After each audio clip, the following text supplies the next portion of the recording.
Good morning, Sully. What's happening, buddy? Hey, man, just living, watching the Flurries, brother, and saying goodbye to football season. I'm getting old, man. I had to go with the glasses.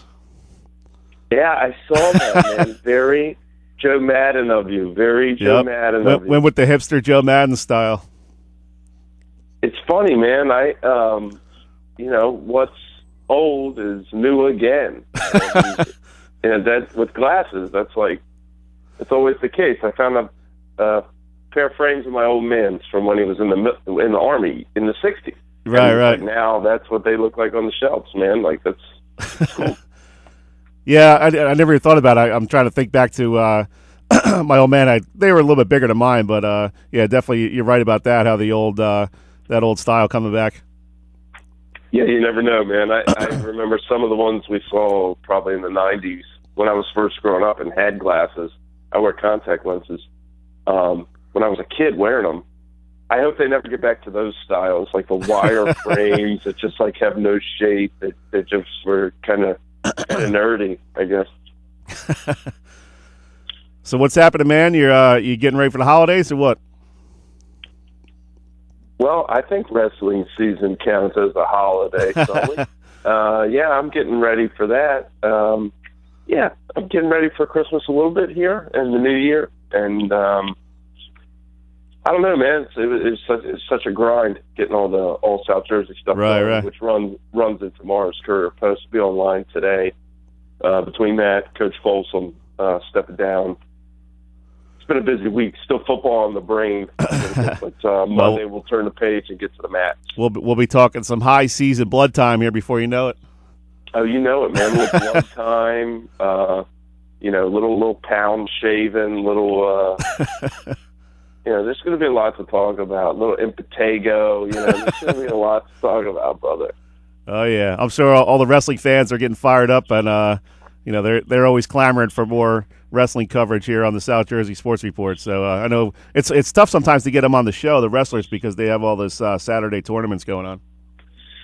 Yeah, it is difficult, right? And the way these quads go, they could show up and wrestle 3 other teams. Sometimes nowadays that could only take like an hour and a half because there's so many forfeits. The teams don't fill out the weight classes a lot of times. So yeah, it's tricky. It's tricky to figure out. Even like I know when we sit down and look at which quads we should go to on Saturdays, it's difficult to pinpoint stuff sometimes because there is so much variation.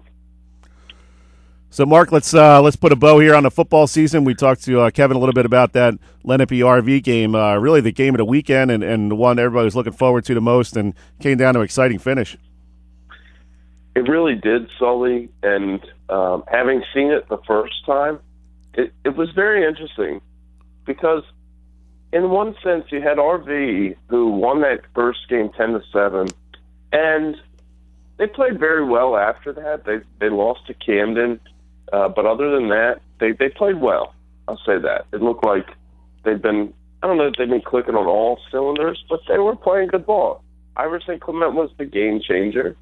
Obviously, he, beat Millville with the punt return. They faked the extra point late. I mean, they were finding ways to get it done. On the other hand, you had Lenape, who really regrouped after that RV loss and just pounded everybody. I think aside from St. Joe, if you go through and look at the scores, that was the team that really just laid waste to people in South Jersey. And so when we met back here for the final, I think a lot of people expected Lenape to do that again. And it was just kind of funny. I think Lenape could have done that to a lot of teams. But they were not going to do it to RV. You know what I mean? It was going to be the same teams playing each other. It was going to be close. And again, 10-7. But this time it was Lenape. It was a great game.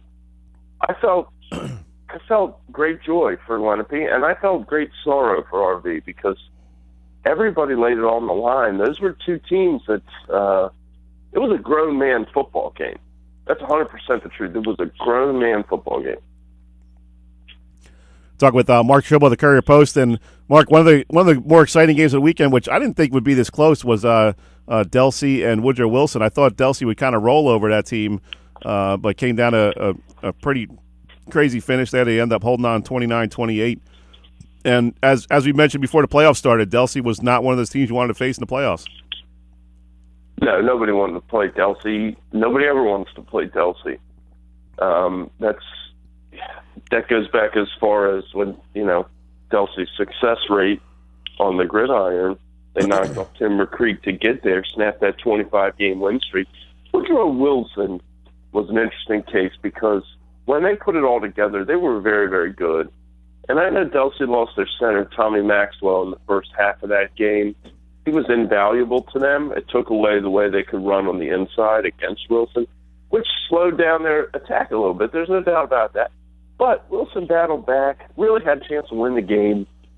And they bring some key components back next year, especially Nick Cardman. You look at Stanley King, you look at Fadil Diggs, a kid who picked up as a sophomore an offer from South Carolina earlier this week.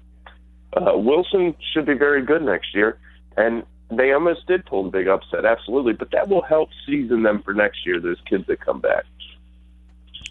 And the one of the Sunday games, we mentioned St. Joe before. They had a little bit of trouble early on with Mater Dei, but kind of rolled there in the second half. And looking at those stats, I mean, it was just incredible. I think 58 runs and 2 passes. So Mater Dei just had a steady diet of Townsend and Byers, and that's a tough pill to swallow when you got to try to tackle those guys for 2.5 hours.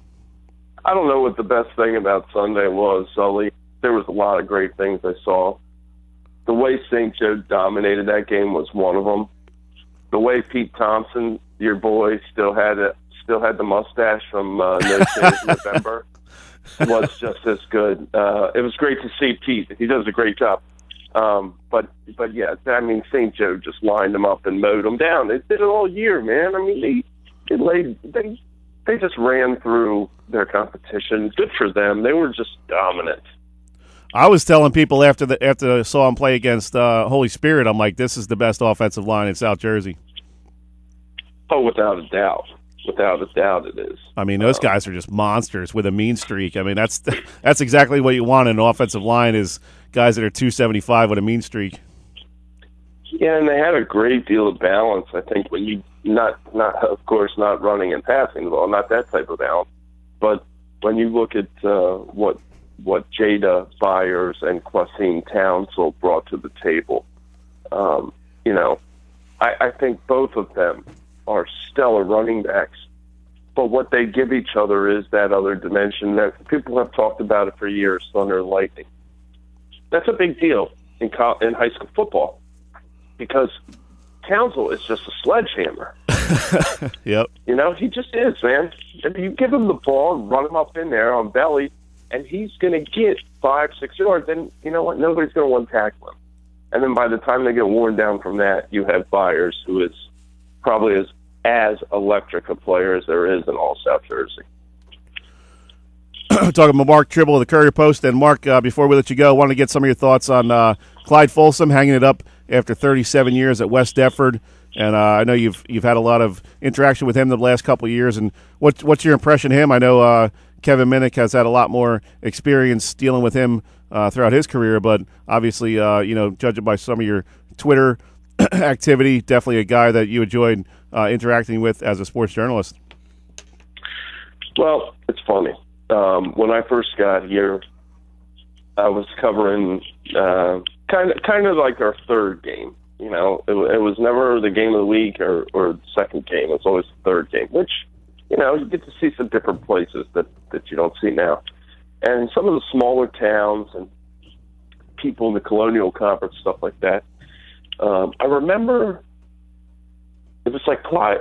Somehow his name would come up. It was like, I don't even know the right word for it. I don't want to say it was like a dirty word, but people, like, they just had this reaction to Clyde. Like, he had just beaten everybody so much. Yeah.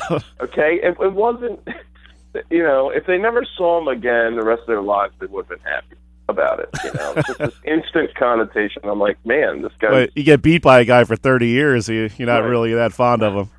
Right. And because of the way they run their offense and stuff, those guys, it's not like they were running up the score on people. if they beat somebody badly. They ran the same 4 plays. Right. You know what I mean? So what are you going to do?